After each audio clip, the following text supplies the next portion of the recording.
What's good, YouTube? Welcome back to the channel. My name is Dylan and these are 6 things you should know before you purchase a OnePlus phone.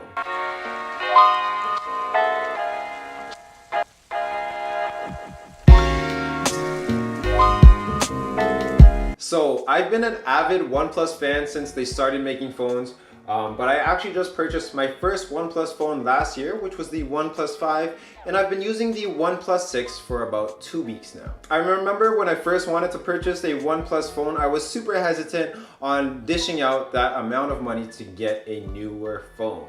OnePlus often has a lot of hype, but they also have a lot of hate towards their company. Because I'm such a big fan of OnePlus, it weighs a lot of like this emotional feeling where you're like really excited, but you're also really scared to purchase a phone. So here are 6 things I wish I knew before I purchased a OnePlus phone. So OnePlus has actually come a long way from a customer service perspective. And one of the main features that I really like that OnePlus offers is they have a 15-day no hassle return policy. I'm not sure if this is just within North America, but I know that in Canada and the US, we have a 15-day no hassle return policy, which means that you can try out the phone, see if you like it, and if it doesn't hit all of those things that you want to see, you can actually do a self-service return. I believe what they do is you fill out a form, they give you a waybill, and you just send it back towards OnePlus, and you should get a refund. Which brings me into point number 2, which is I don't believe North America has an extended warranty. Before, you can purchase a warranty and then pay a certain amount afterwards to get your phone fixed. But if they do provide that extended warranty in your country, it's actually something that my friends and I are pretty big advocates for, because they do cover a lot of accidental damages. But the manufacturer warranty lasts around 1 year, and your credit card usually extends that for 2 years. And this being a glass phone, having accidental protection is always good. But yeah, basically what I'm trying to say is point number 2 is they no longer have an extra warranty, an extra accidental warranty. So when your things break, you're going to have to pay to get them fixed by OnePlus. And I will link down a pricing table down below, down in the links below. And number 3 is that the OnePlus actually comes with quite a bit of accessories, which is pretty awesome. OnePlus usually provides a screen protector right here, and it actually is pretty good for the everyday user. Honestly, to me, this is more than enough. The OnePlus 6 comes with quite a bit of accessories. It's really awesome. They come with a screen protector already pre-applied, as well as a gray bumper case and a dash charger. Dash charging is a game changer. It'll save you so much time and your phone lasts forever. Moving into point number 4, which is that you will be getting the latest Android updates.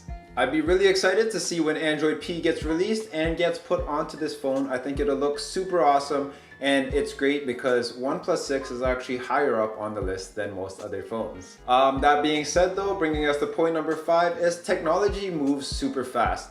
I remember when I purchased my OnePlus 5 and then 3 or 4 months later they announced the OnePlus 5T, I got super annoyed and I was beating myself up because I'm like, oh man, I should have waited until I purchased the new phone. But what I've realized is when you need a phone, you need a phone. My Samsung Galaxy S4 at the time was on the last of its legs and it was not going to survive that extra 4 or 5 months.